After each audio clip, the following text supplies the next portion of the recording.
ఓం శ్రీ రాఘవేంద్రాయ నమః.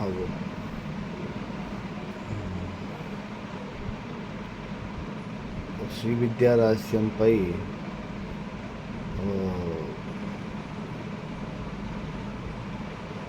నేను ఒక సంవత్సరం అయిపోయింది. శ్రీ విద్యపై వీడియో వచ్చేసి సంవత్సరంన్నర అయిపోయింది. కారణం ఏంటంటే నేను ఒక శాచురేషన్ స్టేజ్కి చెప్పే విషయం వివరించడంలో ఒక శాచురేషన్ స్టేజ్ అనేది నాకు వచ్చేసింది. అంతకు పైన పోవాలంటే నేను మళ్ళీ అధ్యయనానికి కూర్చోవాలి. అధ్యయనం ఇది బుక్స్లో లేనిది. ఇది ఏమన్నా నా లోపల నా అనుభవంతో నేను మీకు చెప్పాల్సి ఉంటుంది. ఈ సంవత్సరంలో చాలా మార్పులు, ఈ 1.5 year అనేది చాలా మార్పు వచ్చింది. నేను దీనికి అమ్మవారికి రుణపడి ఉంటాను, మళ్ళీ నరసింహస్వామికి రుణపడి ఉంటాను, మళ్ళీ మా రాఘవేంద్ర స్వామికి రుణపడి ఉంటాను. ఇప్పుడు మళ్ళీ నేను శ్రీ విద్య పైన వీడియో చేస్తాను, ఇంకా కంటిన్యూగా వస్తాయి. ఇప్పుడు శ్రీ విద్య యొక్క మూలభూత ఆధారం మీకు అంటే మొదటి నుంచి వీడియో చూడని వాళ్ళకి చెప్తున్నాను.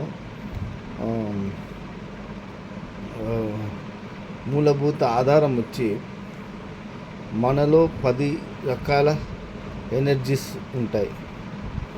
ఆ ఎనర్జీని ఒక్కోటి మనం కలుపుతూ రావాలి. ఒక్కొక్క చక్రానికి మనం కలుపుతూ వెళ్ళాలి. రెండేసి ఎనర్జీకి మనలో చక్రాలు ఏర్పడుతూ వెళ్తాయి. లాస్ట్కి మెలిగేది మాత్రం శ్రీచక్రం అనేది లాస్ట్కు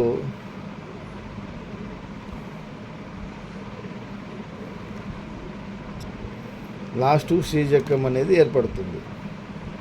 దాంట్లో అమ్మవారు మరి శివుడు శక్తి వీళ్ళిద్దరిని వశీకరణం చేసుకొని ఉంటుంది. ఇది లంబ ప్రాసెస్. ఇది అంటే చాలా దీర్ఘంగా వెళ్ళే ప్రాసెస్, అంత త్వరగా ముగిసేది కాదు. ఇంకా శంకర పాదాచార్యులు సాధన చేస్తున్నారు, మధ్వాచార్యులు సాధన చేస్తున్నారు. అలాంటప్పుడు సాధన అనేది ఎంత ఉందో మీరు అర్థం చేసుకోవాలి.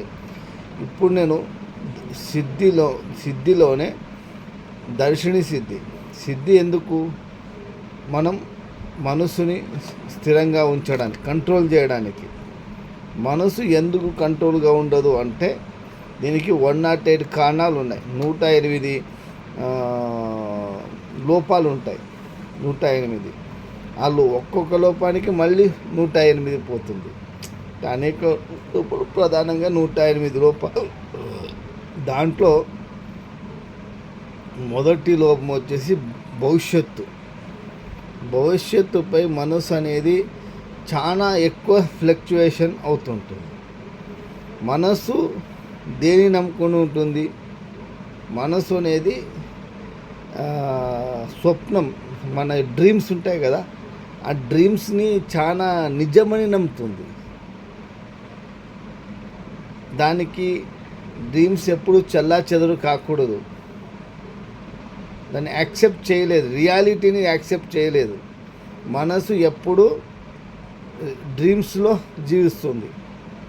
భవిష్యత్తు బాగుంటుంది అనే ఒక డ్రీమ్స్, దానికి సంబంధించిన ఆధారాలు అది రియాలిటీలో చూస్తుంది. కానీ భవిష్యత్తు ఎప్పుడు మన ఏం డ్రీమ్స్ ఉంటాయి కదా, అలా ఉండదు. దానికి మనసు అనేది ఫ్లక్చువేట్ అవుతూనే ఉంటుంది. దీనికోసమే మనము దర్శిని సిద్ధి అనేది వచ్చింది. అసలు దర్శిని సిద్ధి యొక్క మూలభూత సిద్ధి ఏంటి? అసలు మనసు డ్రీమ్స్లో ఎందుకు ఉంటుంది అంటే, మనసు ఒక డ్రీమ్ చూస్తుంది, ఆ డ్రీమ్స్కి రియాలిటీలోకి తీసుకురావాలనుకుంటుంది. అది ఇప్పుడు రియాలిటీలో అంటే ఇప్పుడు ప్రజెంట్ అది అది ఉండదు. ప్రజెంటులో భవిష్యత్ అనేది ప్రజెంటులో అనేది ఉండదు. దానికి ప్రజెంటులో దానికి కావలసిన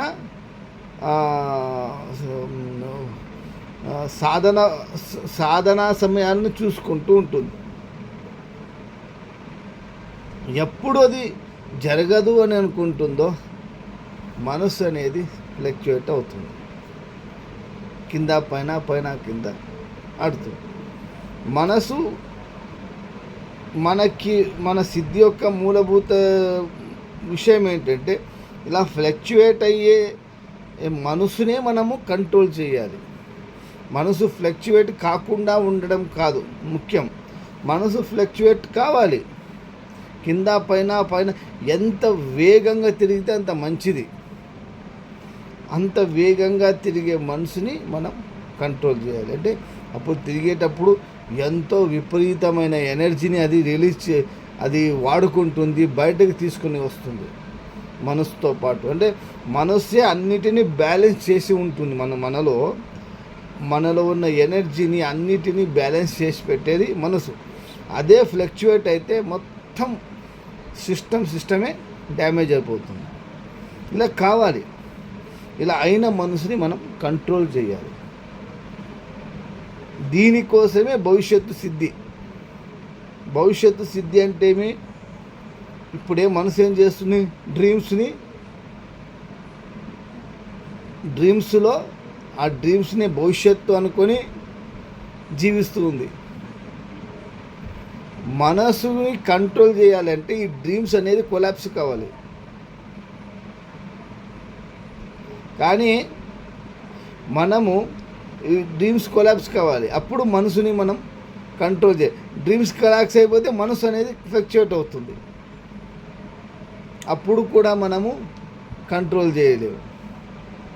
ఎందుకు? మనసుతో పాటు మనం కూడా ఫ్లక్చుయేట్ అయిపోతుంటాం. మనసు వేరు, మనం వేరు.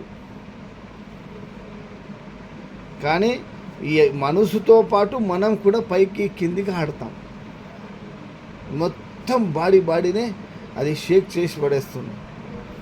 కంట్రోల్ చేయలేదు, మనసుని కంట్రోల్ చేయలేదు. అందుకు మనమైనా రియాలిటీలో ఉండాలి, మనల్ని కంట్రోల్ చేయడానికి మనసైనా క్రియాలిటీలోనైనా ఉండాలి. ఇవి రెండిట్లో ఏదో ఒకటి జరగాలి. కానీ మనసుని యొక్క డ్రీమ్స్ కొలాప్స్ చేసేయండి, అప్పుడు మనసుని మనం ఫ్లక్చుయేట్ అయినప్పుడు మనసు మమ్మల్ని కంట్రోల్ చేస్తుంది. లేదా రివర్స్లో మనము డ్రీమ్స్ని నుంచి బయటకు వచ్చేసి మనం మనసు డ్రీమ్స్ చూస్తుంది, మనం చూడటం లేదు. మనసుని డ్రీమ్స్ చూడడానికే వదలకూడదు. ఇది ఎందుకు వదలకూడదు అని తంత్రంలో ఒక కారణం ఉంది. చూడండి, ఇది చాలా అద్భుతంగా ఉంటుంది శివుడి యొక్క ఆట. మీరు భవిష్యత్తుని ఎంత చూస్తారో మీకు అంతే భవిష్యత్తు మీకు దొరుకుతుంది. ఎంత తీసుకుంటారో అంతే భవిష్యత్తు. మీరు ఎంత చూస్తారో అదే భవిష్యత్తు, అంతే భవిష్యత్తు మీకు దొరుకుతుంది.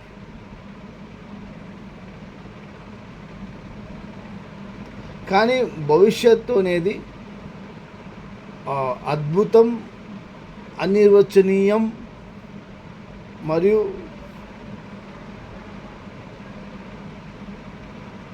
ఒక సర్వోచ్చ అనుభవం.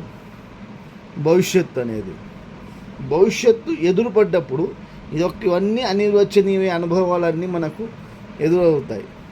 కానీ అది జరగడానికే మనం వదలము. మనం అన్నీ ఎక్స్పెక్ట్ చేసి పెడుతూ ఉంటాం. మనము అన్ని ఎక్స్పెక్టేషన్స్తో రెడీ పెట్టుకొని కూర్చుని ఉంటాం. మనకు అంతే భవిష్యత్తు మనకి దొరుకుతుంది.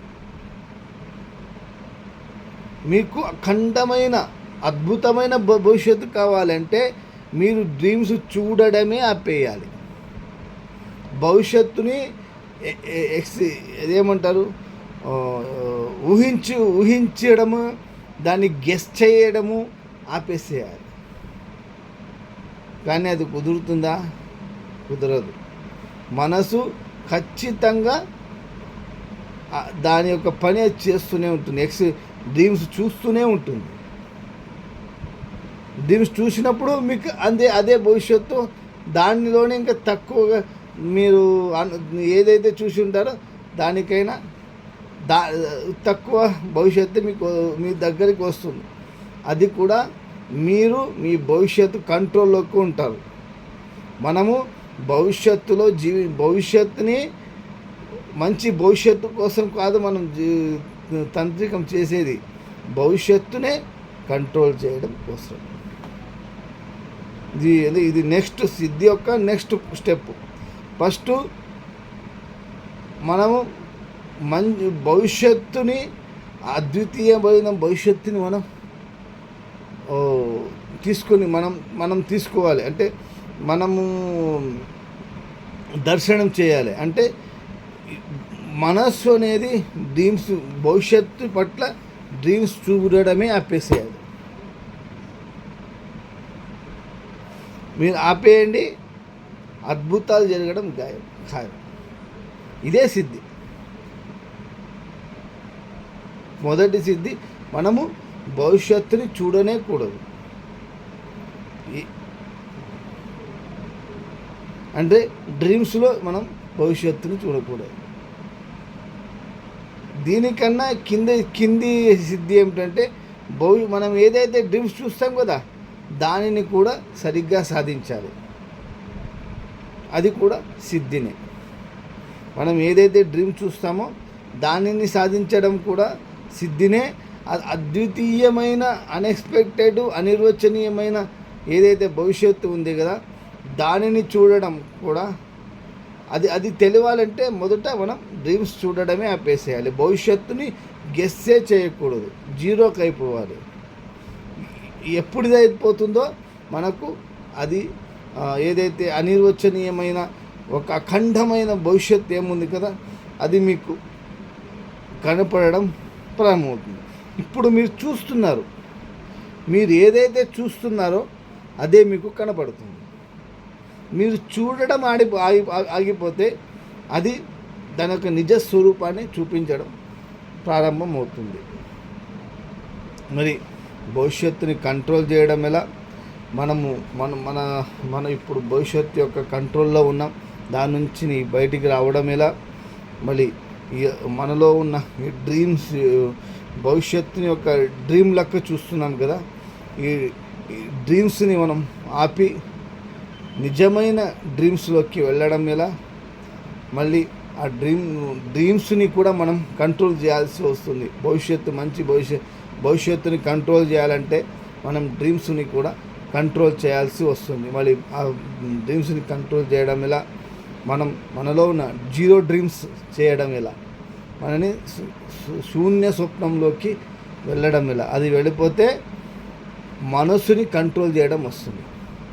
మనసుని కంట్రోల్ చేయడం వచ్చిందనుకోండి, మీ జీవితంలో జరిగే ప్రతి క్షణాన్ని మీరు అనుభవించగలరు, మీరు ప్రతి క్షణాన్ని కూడా కంట్రోల్ చేయగలరు. మరి ఇవన్నీ ఎలా జరుగుతాయి? వీటన్నిటి గురించి శ్రీ విద్యా రహస్యంలో వీడియోలు కొనసాగుతాయి. వీడియోని లైక్ చేయండి, షేర్ చేయండి, సబ్స్క్రైబ్ చేయండి కోరుకుంటూ జై శ్రీరామ్.